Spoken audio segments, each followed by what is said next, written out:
Hello everyone, welcome to our YouTube channel.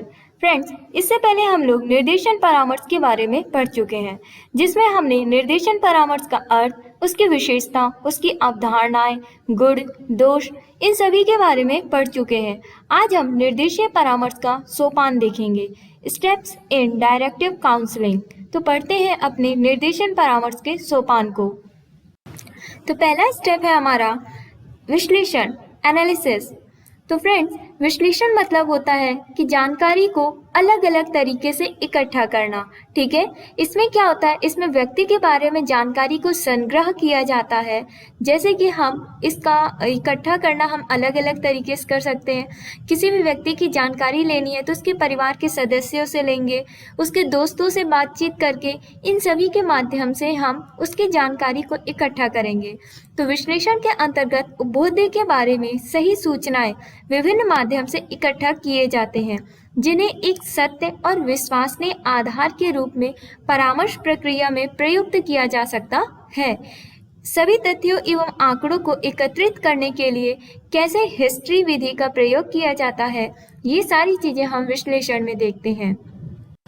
अगला step है संश्लेषण, मतलब सिंथेसाइजिस करना। अब देखिए, हमने विश्लेषण कर लिया है, किसी व्यक्ति के बारे में उसकी जानकारी को अलग अलग तरीके से इकट्ठा कर लिया है। अब क्या करना है, हमें उसका संश्लेषण करना है। करने का मतलब कि जो विश्लेषण करके हमने जानकारी को इकट्ठा किया है, उन सभी जानकारियों को इकट्ठा करके व्यवस्थित करना है। ठीक है, उसका व्यवस्थित रूप करके संक्षिप्तीकरण में संगठन करना है।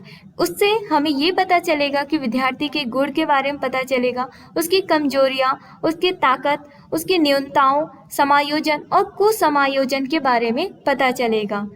संश्लेषण विधि को विलियमसन ने इस प्रकार परिभाषित किया है कि संश्लेषण से प्राप्त आंकड़ों का इस प्रकार से संक्षिप्तीकरण और संगठन किया जाता है, जिसमें विद्यार्थी के गुणों, न्यूनताओं, समायोजन और कुसमायोजन की स्थितियों का पता लगाया जा सकता है।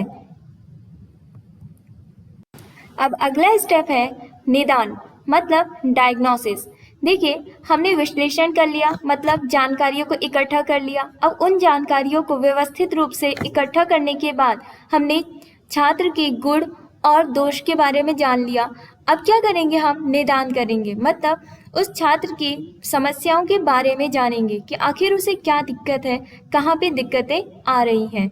तो निदान, जैसे कि एग्जाम्पल में हम समझ सकते हैं, एक डॉक्टर है, ठीक है, वो मरीज का इलाज करने से पहले मरीज की बीमारी जानते हैं। ठीक है, उसकी बीमारी के बारे में जानने की कोशिश करते हैं। जब उन्हें उस बीमारी के बारे में पता चलता है, तब फिर उसका उपचार करते हैं। तो डॉक्टर ने उपचार करने से पहले उनकी बीमारी के बारे में जाना, तो वो जो बीमारी के बारे में जाना, पहले से उनकी समस्याओं के बारे में जाना, वही निदान कहलाता है। ठीक है, निदान के अंतर्गत सेवार्थी द्वारा अभिव्यक्त समस्या के रूप में दिए गए आंकड़ों की व्याख्या करना शामिल है, जो कि विद्यार्थियों की विशेषताओं, दायित्वों, दुर्बलताओं और शक्तियों को दर्शाता है। अगला स्टेप है पूर्व अनुमान, प्रोग्नोसिस। देखिए, अब हमने क्या किया, हमने निदान कर लिया, उसकी समस्याओं के बारे में जान लिया है। अब समस्याओं के बारे में जानने के बाद फिर क्या होगा कि कुछ पूर्व अनुमान लगाएंगे, मतलब उसकी पहले से ही भविष्यवाणी करेंगे, या फिर हम एज्यूम कर लेंगे कि ऐसा समस्याएं हो सकती हैं या ऐसा आगे हो सकता है। इसके अंतर्गत छात्रों की समस्याओं के संबंध में भविष्यवाणी की जाती है।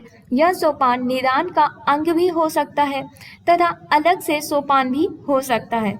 पूर्व अनुमान उपलब्ध विशिष्ट सूचनाओं के पर निर्भर होता है।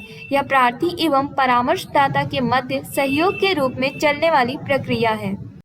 अगला स्टेप है परामर्श, जिसे हम काउंसलिंग या फिर ट्रीटमेंट बोलेंगे। देखिए फ्रेंड्स, हमने विश्लेषण कर लिया, मतलब छात्र के बारे में जानकारियां इकट्ठा कर ली, फिर उन जानकारियों को हमने व्यवस्थित रूप से संक्षिप्तीकरण करके संगठन कर लिया। ठीक है, उसके बाद हमने क्या किया, फिर निदान किया, उसकी समस्याओं के बारे में जाना, फिर पूर्व अनुमान लगाया, कुछ हमने पहले से भविष्यवाणी कर ली कि ऐसा आगे हो सकता है या फिर ये दिक्कतें हो सकती हैं। ओके, उसके बाद आएगा कि परामर्श देना। जब हमने उसके सारे बायोडेटा को इकट्ठा कर लिया, जान लिया, अब उसे क्या देना है, सलाह देना है, परामर्श देना है। तो इस सोपान के अंतर्गत जो परामर्शदाता होता है वो प्रार्थी के समायोजन हेतु पुनः सामंजस्य के विषय में वांछनीय कदम उठाता है। इसमें कई प्रश्नों के उत्तर दिए जाते हैं। इन प्रश्नों के उत्तर सेवार्थी अपने लिए स्वयं ही देता है। जैसे मैं यह परिवर्तन किस प्रकार कर सकता हूँ, इसका दूसरा विकल्प क्या हो सकता है, ये सारे प्रश्नों के उत्तर वो खुद देता है।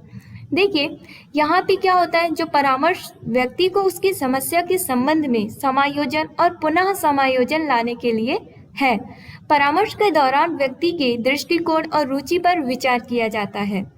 यह व्यक्ति के जीवन पर चक्र विकसित करने पर जोर देता है। ओके, तो ये है परामर्श। आगे स्टेप देखते हैं। आखिरी स्टेप है अनुवर्तन या फिर फॉलो अप। अब फ्रेंड्स, इसमें क्या होता है कि एक व्यक्ति परामर्श के माध्यम से तत्काल समस्याओं को हल करने में सक्षम तो हो सकता है, लेकिन नई समस्याएं भी आगे उत्पन्न हो सकती हैं, या फिर ये कह सकते हैं कि मूल समस्या फिर से वापस आ सकती है।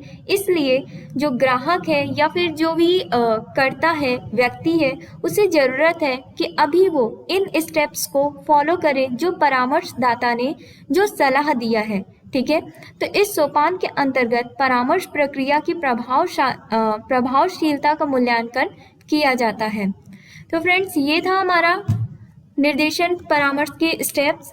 आई होप कि आपको अच्छे से समझ में आया हो, और साथ ही साथ वीडियो को लाइक, शेयर एंड सब्सक्राइब करें। Thank you.